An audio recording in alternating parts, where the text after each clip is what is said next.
Dom Casmurro de Machado de Assis. Capítulo 80. Venhamos ao capítulo. Venhamos ao capítulo. Minha mãe era temente a Deus. Sabes disto? Das suas práticas religiosas e da fé pura que as animava. Nem ignoras que a minha carreira eclesiástica era objeto de promessa feita quando fui concebido. Tudo está contado oportunamente. Outrosim, sabes que para o fim de apertar o vínculo moral da obrigação, confiou os seus projetos e motivos aparentes e familiares. A promessa, feita com fervor, aceita com misericórdia, foi guardada por ela com alegria no mais íntimo do coração. Penso que lhe senti o sabor da felicidade no leite que me deu a mamar. Meu pai, se vivesse, é possível que alterasse os planos. E como tinha vocação da política, é provável que me encaminhasse somente à política, embora os dois ofícios não fossem nem sejam inconciliáveis. E mais de um padre entre na luta dos partidos e no governo dos homens. Mas meu pai morrera sem saber nada, e ela ficou diante do contrato como única devedora. Um dos aforismos de Franklin, para quem tem de pagar na Páscoa, a quaresma é curta.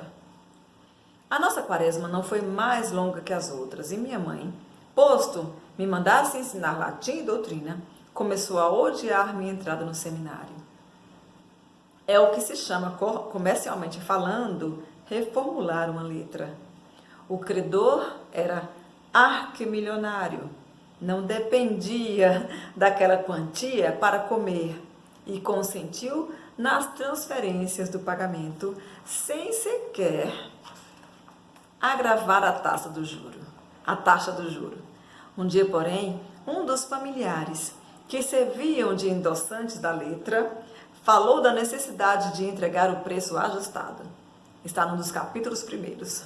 Minha mãe concordou e recolhi-me a São José. Ora, neste mesmo capítulo, verteu ela umas lágrimas que enxugou sem explicar, e que nenhum dos presentes, nem tio Cosme, nem prima Justina, nem o agregado José Dias, entendeu absolutamente. Eu, que estava atrás da porta, não as entendi mais que eles. Bem examinadas, apesar da distância, vê-se que eram saudades prévias à mágoa da separação. E pode ser também, é o princípio do ponto, pode ser que arrependimento da promessa. Católica e devota, sentia muito bem que as promessas se cumprem. A questão é se é oportuno e adequado fazê-las todas e naturalmente inclinava-se à negativa. Por que Deus a puniria negando-lhe o segundo filho? A vontade divina podia ser a minha vida, sem necessidade de lhe dedicar a povo de nascimento, né? Era um raciocínio tardio, devia ter sido feito no dia em que fui gerado.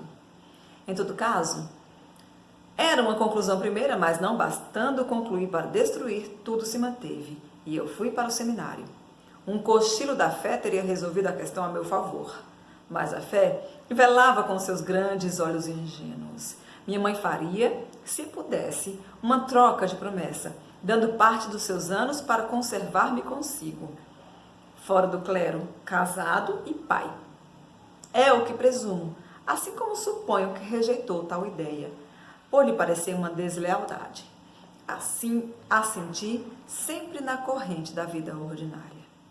Sucedeu que a minha ausência foi logo temperada pela assiduidade de Capitu. Esta começou a fazer-se necessária. Pouco a pouco, veio-lhe a persuasão de que a pequena me faria feliz. Então, é o final do ponto anunciá-lo. A esperança de que nosso amor, tornando-me absolutamente incompatível com o seminário, me levasse a não ficar lá, nem por Deus, nem pelo diabo. Esta esperança íntima e secreta entrou a invadir o coração de minha mãe. Neste caso, eu romperia o contrato sem que ela tivesse culpa. Ela ficava comigo sem ato propriamente seu. Era como se, tendo confiado a alguém a importância de uma dívida para levá-la ao credor, vida comum, o ato de terceiro não desobriga o contratante. mas a vantagem de contratar com o céu é que intenção vale dinheiro. Hás de ter tido conflitos parecidos com esse, e se és religioso, haverás buscando alguma vez conciliar o céu e a terra, por modo idêntico ou análogo. O céu e a terra acabam conciliando-se. Eles são quase irmãos gêmeos, tendo o céu sido feito no segundo dia e a terra no terceiro. Como Abraão, minha mãe levou o filho ao monte da visão, e mais a lenha para o holocausto, e o fogo e o cutelo. E atou Isaque em cima do feixe da lenha, pegou do cutelo e levantou-o ao alto. No momento de fazê-lo cair, ouve a voz do anjo que lhe ordena da parte do Senhor: não faças mal algum ao teu filho, conheci que temes a Deus. Tal seria a esperança secreta de minha mãe. Capitu era naturalmente o anjo da Escritura. A verdade é que minha mãe não podia tê-lo agora longe de si. A afeição crescente era manifesta por atos extraordinários. Capitu passou a ser a flor da casa, o sol das manhãs, o frescor das tardes, a lua das noites.